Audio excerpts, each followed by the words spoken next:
நான் கேட்கிறேன், விஜய் அவர்கள் இன்னைக்கு அரசியலுக்கு வந்திருக்காங்க. போன வாரம் விஜய் அவர்கள் கோவால ஒரு கல்யாணத்துக்கு போறாங்க. அவர் விமான நிலையத்துல கேட் நம்பர் 6ல சோதனை கூடத்துல தன்னை உட்படுத்தி கொண்டு ஒரு தனியார் விமானத்துல போறாங்க. அவருடைய பிரைவேட் போட்டோ எப்படி வெளியே வந்துச்சுங்க? பிரைவேட் போட்டோ எப்படி வெளியே வந்துச்சு? விஜய் அவர்கள் யாரு கூட வேணாலும் போலாம், அவருடைய தனிப்பட்ட விருப்பம். விஜய் அவர்கள் கூட யாரு வேணாலும் விமானத்துல போலாம், அவருடைய தனிப்பட்ட விருப்பம். யார் அந்த போட்டோ எடுத்து வெளியிட்டார்?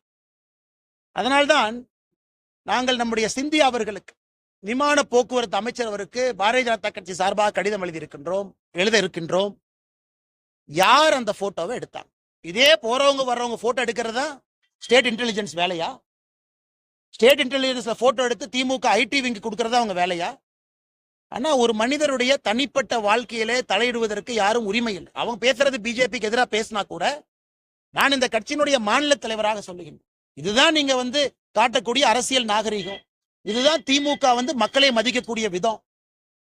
யார் வேணாலும் எங்க வேணாலும் போவாங்க, தனியா அவங்க போறாங்க, கல்யாணத்துக்கு போறாங்க, அதையும் போட்டோ எடுத்து நீங்க லீக் பண்ணுவீங்க, ரிலீஸ் பண்ணுவீங்க, பேசஞ்சர் மேனிஃபெஸ்ட் எடுப்பீங்க. அதனால்தான் விமானத்துறை போக்குவரத்து அமைச்சரத்துக்கு எழுதுறோம், சிசிடிவி எக்ஸாமின் பண்ணுங்க.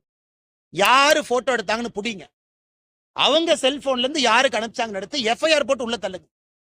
இது முதல் விஷயம். இரண்டாவது, உங்களுடைய கேள்வி, அண்ணா இன்னைக்கு நடிகர் விஜய் அவர்கள், தமிழக வெற்றி கழகத்தினுடைய தலைவர் அவர்கள், அவருக்கு தெரியும், அவர் உட்கார்ந்து அரசியலை பார்க்கணும், உன்னிப்பா பார்க்கணும். இத்தனை நாளா கொஞ்சம் சினிமால பிஸியா இருந்தாங்க. அதனால 10 ஆண்டு காலம் மோடி ஐயா அவனுடைய ஆட்சியை சரியா கவனிச்சாங்களான்னு தெரியல. இப்ப அரசியலுக்கு வந்திருக்காங்க, அதனால அவர்கள் கவனிக்கணும். 10 ஆண்டு காலமாக அம்பேத்கர் ஐயா சொன்னபடி அரசியல் செய்து நாட்டு மக்களுக்கு நல்லது செய்வது யார்? அவங்க பின் பாயிண்ட் பண்ணட்டும். இந்த இடத்துல பிஜேபி அம்பேத்கர் ஐயா கொள்கைக்கு விரோதமா போச்சு சொல்லட்டும், பாயிண்ட் சொல்லணும். 10 ஆண்டு காலம் பிஜேபியினுடைய ஆட்சி, மோடி ஐயா ஆட்சி. 11 ஆண்டு காலம், 13 ஆண்டு காலம் குஜராத்ல மோடி ஐயாவுடைய ஆட்சி.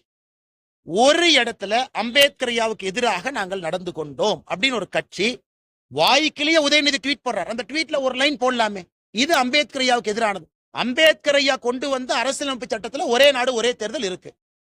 அதைத்தான் 1968க்கு பிறகு திரும்ப கொண்டு வர்றோம். இது எப்படி அரசியலமைப்பு சட்டத்துக்கு எதிராக இருக்கும்?